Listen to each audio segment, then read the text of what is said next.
So we wanted to start off with talking about credentialing. So um, we asked, are you signed up with CAQH, Council for Affordable Quality Health? Tell us about that. Okay, yeah. So CAQH is also known as CAQH ProView. It's available to providers at no cost.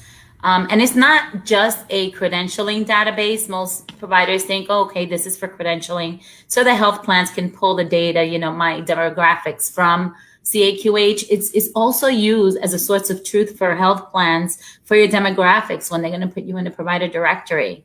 How are members going to find you? What number are they going to call? Right? If your CAQH is not updated, you're limiting, the potential of members calling, getting the right number, not going to a different provider, right? So CAQH, it eliminates, what it does for health plans is that it eliminates the need to request paperwork from you. They can actually go into your CAQH if you give them permission. And they'll ask for permission. You give them permission. They go in and they look for your current license, or they look for your hours of operation, your fax number, your credentialing contact information.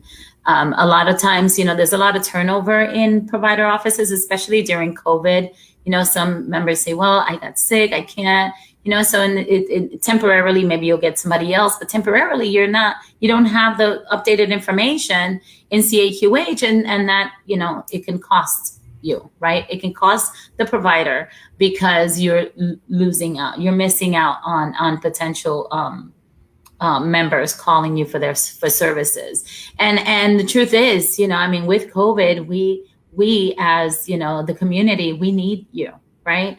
We need the providers. We need to be able to say, if I need, to see this type of specialist, why can't I get in touch with him? This is not the correct number. Well, the health plan doesn't have the correct number because the CAQH doesn't have the correct number. So that's what I want to kind of explain. CAQH is very, very important that you keep it up to date. It has to be updated every 120 days where you sign an attestation on CAQH. What happens is that whoever you have as a contact for CAQH to update your demographics, that person gets an email from CAQH saying about 2 weeks in advance saying your CAQH needs to be attested that all is true and valid, up to date, and the provider signs, or whoever you designate will sign. But it has to be signed. Otherwise, if it's not attested, the providers or the health plans will not have access. CAQH will not let them look at your CAQH, your data, because they know that you have not attested that it is true and correct. So please remember to update your CAQH. I have a link. The CAQ is CAQH ProView Provider User Guide .v30. You can always go on there. CAQH ProView Provider User Guide .v30. It's a PDF, and it will show you or your staff, whoever you want to assign, to navigate through CAQH and make sure that everything is up to date. Now, there are very particulars on CAQH that you have to answer every single question. A lot of providers or their staff, whoever is designated, if, for example, it says, do you have access for, so for wheelchair access, like, are your doors wide enough, right? Some people just skip that. There is a yes or no question. There are many yes or no questions, and you have to answer every yes or no question, even if it's a very obvious question. It's like, well, do you have bathrooms? Yes, but you have to answer it. Otherwise, your credentialing process will delay. Wow. Because in your application, in an application that you're sending to a health plan, the application says, do you have wheelchair accessibility? And you say, yes, so we have, the parking lot for, designated for the disabled. And you say yes.